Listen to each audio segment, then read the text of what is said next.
का इंश्योरेंस कराने के लिए इस साल आपको ज्यादा पैसे नहीं देने होंगे। जी हां, सूत्रों से मिली एक्सक्लूसिव जानकारी के मुताबिक रोड ट्रांसपोर्ट और हाईवे मंत्रालय ने इस साल दरें नहीं बढ़ाने को लेकर ड्राफ्ट नोटिफिकेशन जारी कर दिया है। ज्यादा जानकारी के साथ हमारे सहयोगी अनुराग शाह हमारे साथ हैं। अनुराग, बताइए क्या जानकारी है आपके पास?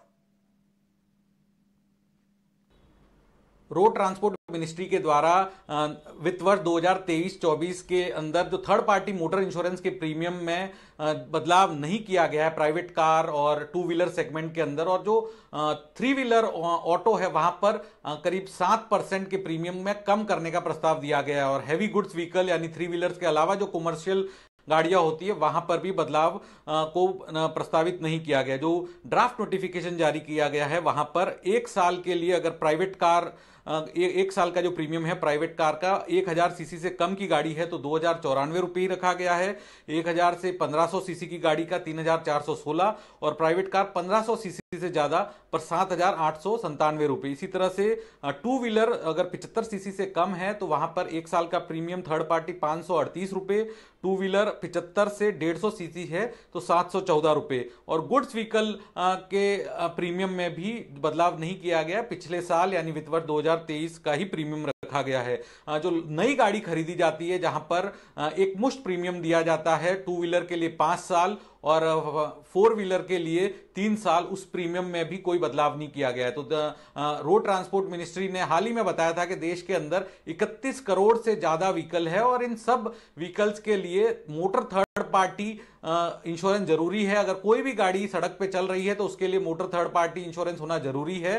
तो उसमें बदलाव नहीं किया गया है नोटिफिकेशन में, और इस नोटिफिकेशन पे अब ऑब्जेक्शन मांगे जाएंगे और अगले 1 महीने के अंदर ये फाइनल रेट्स जारी कर दिए। और अमूमन हमने देखा है कि पिछले जो कई सालों का इतिहास रहा है कि जो प्रपोज रेट होती है लगभग वही फाइनल रेट्स होती है।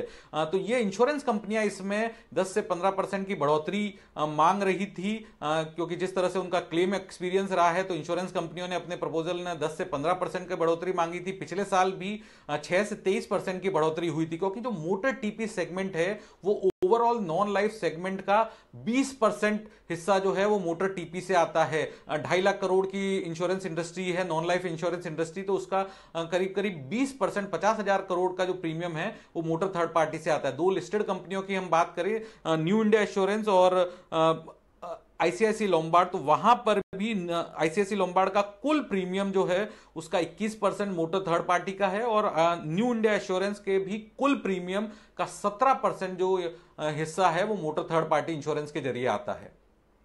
ठीक है, शुक्रिया अनुराग। तो ये ड्राफ्ट नोटिफिकेशन जरूर है, लेकिन जैसा कि अनुराग बता रहे थे कि जो प्रस्ताव आता है सड़क मंत्रालय की तरफ से आखिरकार बिना थोड़े बहुत फेरबदल उसमें किए जा सकते हैं, लेकिन करीब करीब वही लागू कर दिए जाते हैं। तो निश्चित तौर पर इंश्योरेंस कंपनियां बढ़त की उम्मीद कर रही थी, 10% से ज्यादा बढ़त की उम्मीद कर रही थी प्रीमियम में, लेकिन प्रीमियम जस का तस रहेगा। तो जो व्हीकल ओनर्स हैं, जो गाड़ी मालिक हैं, उनके लिए राहत की खबर जरूर है, लेकिन अगर आपके पास इंश्योरेंस कंपनियों के स्टॉक्स हैं तो निश्चित तौर पर आपको उसकी समीक्षा करने की जरूरत है।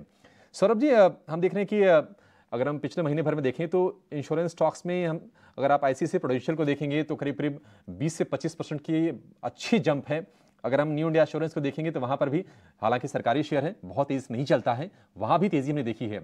क्या कुछ बदलाव की जरूरत है? किसी को अगर प्रॉफिट हो रहा हो तो क्या प्रॉफिट टेकिंग कर लेनी चाहिए? जी, इंश्योरेंस क्षेत्र में मुझे लगता है लाइफ और नॉन लाइफ वैल्यूएशंस अच्छे खासे हैं। अब 2 सरकारी कंपनियों की वैल्यूएशन फिर भी थोड़ी कम है, लेकिन अभी अच्छे रन अप आया है और इस पर मुनाफा करना ही मुनासिब रणनीति रहनी चाहिए।